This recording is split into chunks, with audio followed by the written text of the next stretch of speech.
เจ๊มาหยังลูกสิมายามตุ้มพ่อได้เย็นเฮ็ดให้เรากินแน่แล้วอยากกินเอียนอืมโอ้ดีได้เอียน2 ตัวตัวนึงโอ้ตัวนึงมันจนตายแล้วล่ะวันนี้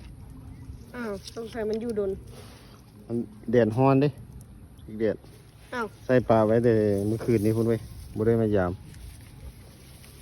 ไปเฮ็ดกินซะนะตัวใหญ่แท้เจ๊พุ่น2 ตัวกินบ่ก็ต้องลองกินก่อนรูปเราโคตรงามเลยมันไม่ติดแบบล้างก่อน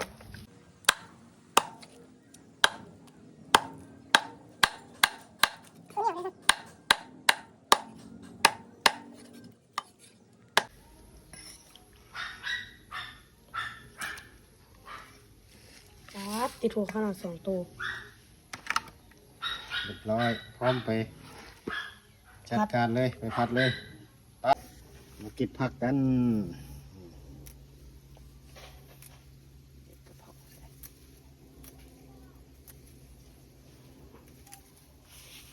ผักไปใส่ผัดกะเพราใส่เอียนผักกำลังงามเทียทีกำลังเริ่มเป็นดอกก็ได้เด็ดดนแล้วบ่ได้เด็ดลนก็เลยเป็นสิมันบ่ได้เด็ดดนแล้วมันขึ้นเป็นดอกเด็ดดอกมันออกมันจะค่อยแตกใหม่ไปพอตรงนี้อีกสักพอละมาตำเครื่องกันมีหัวผักเทียมหัวผักบัวแห้งแล้วก็มะเขือกระเทียมลงกระเทียมลงกระเทียมโอเค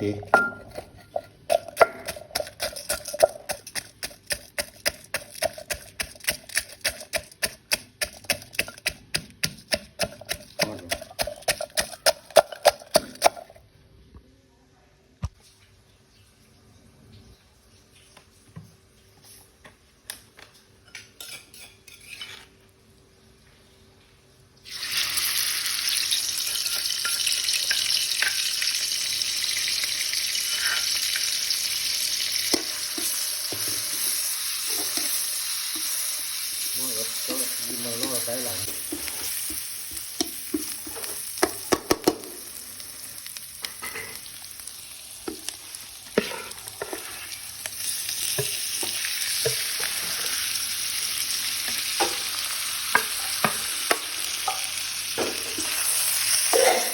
แบบนี้กัน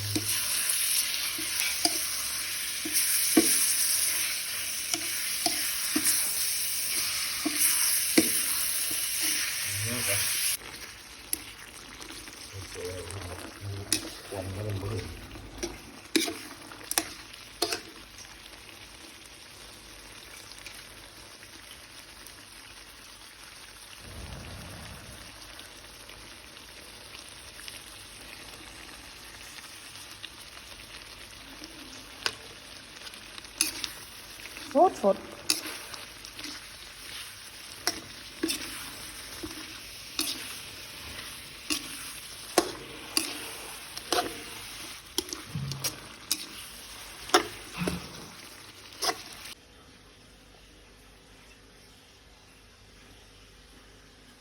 หาแค่สดๆใหม่ๆ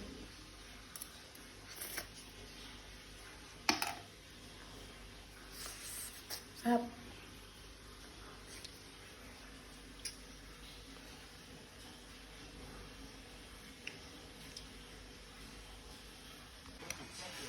เอาไอเจกินกัวเอียนโอ้ของมักเพิ่นเลย